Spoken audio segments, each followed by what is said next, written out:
Alright Reapers, so this weekend, the wife and I went to see the Kingsman 2 movie, and I'm about to give you my review on it.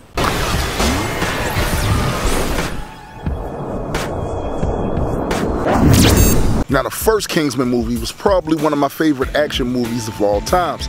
I only really had one problem with it. I felt like the training sequence was a bit shortened, and I didn't see how anything they taught him would have made the main character as formidable as he turned out to be. But I guess that's pretty normal for today's action films. Most of the action films that I've seen currently, they pretty much do the same thing. A real abbreviated training sequence. Now overall, Kingsman 2 did not disappoint. There was plenty of action in there, a bunch of badass action sequences, and enough humor in there to keep me rolling in my seats throughout the whole movie. Now if I was to be asked if Kingsman 2 was better than Kingsman 1 or even its equal, I would have to say no. And that's basically because of two reasons. Now the first reason is kind of small. It's actually pretty petty, but it was an annoyance nonetheless. Channing Tatum has the worst southern accent I have ever heard of any actor in movie history.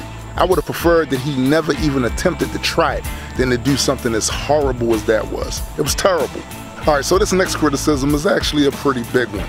I did not like the villain. The villain did not stand out to me at all.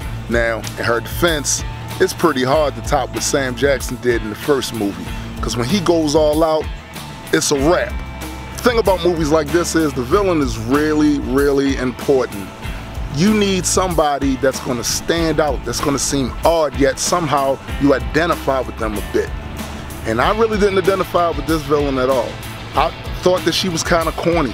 I thought that a lot of the things they had her doing in there, they only had her doing in there to make her appear weird, but it was so obvious that that's what it was for that it didn't really sell. And at the end of the day, by the time the movie was over and they had the final climatic scene, I really didn't care if she lived or died.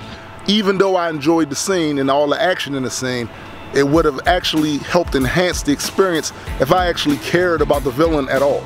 But besides those two things right there, I really enjoyed the movie, man. I really did, and I strongly recommend that you go and check it out.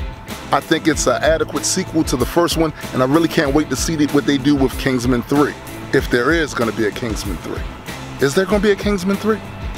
Well, that's all for me today, Reapers. If you enjoyed this video and would like to be a part of the Legion, just like, share, and subscribe to the Reaper Legion Network and help our small community become a larger community. And as always, please, geek responsibly.